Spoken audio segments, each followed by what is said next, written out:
Voice commands allow you to give commands quicker. So features that usually take minutes can be cut down into seconds, which is exactly what we're doing.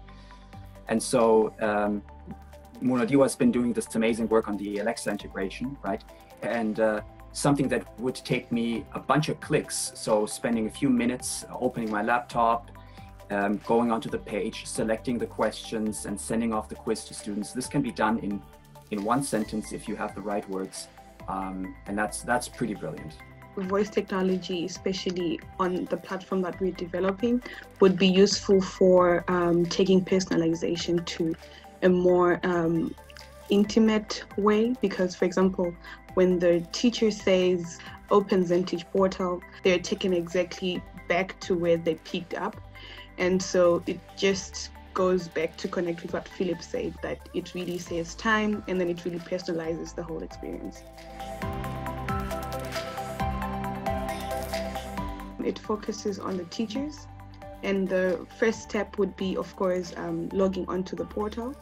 And then there are 3 options that the teacher can get. The first one can be to create a quiz for a recent lesson that they taught, or to analyze a quiz that they sent out. So say they've already graded the students and they want to analyze exactly what the student understands and what they didn't understand.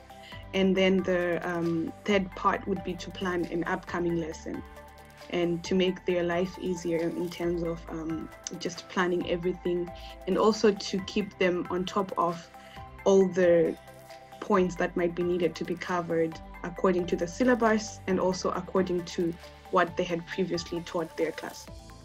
Imagine, saying a sentence like this. You want to say, Alexa, I want to send a quiz to my year 10 class on the topic of electron shells, and the due date should be in 2 days' time. Now, if Alexa can do all of that without having to double check on things, and if that command just works, you are literally done with assigning a piece of homework in under 10 seconds.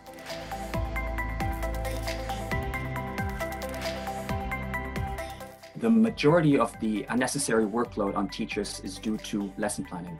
And so tackling that is of prime importance, because the biggest single factor for the success of a student, other than parents, is the teacher. And the quality of a teacher can vary tremendously. And so we want teachers to not have to worry about things that can be automated, like building quizzes, inquiring about where their knowledge gaps are, building lesson plans that are effective. Rather, they should be worried about which student is lacking knowledge or lacking understanding, and then targeting that individually, becoming more of a mentor rather than a teacher, which is a far more effective way of learning and healthier for teachers.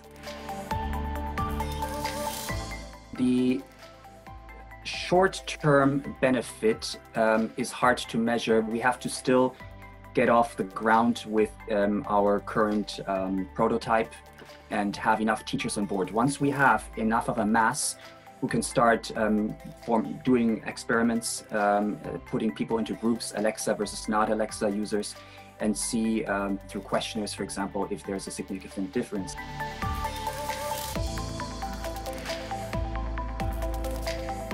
I think during this lockdown, it's been quite hard for parents. I can imagine, I'm not one, but I can imagine that, especially with digital bombardment and a lot of screen time.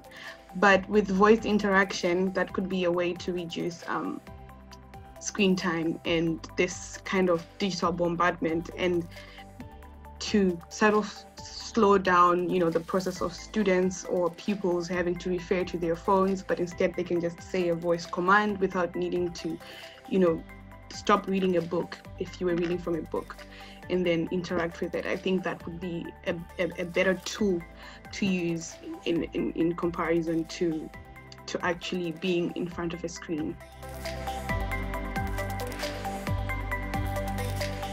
We are starting with basic knowledge that is taught in schools, but once we've covered that, you can continue building on that existing foundation up into university. So students could study university content if they wanted to and go on their own way, or adults could use the page to start learning school content and then working their way up from there.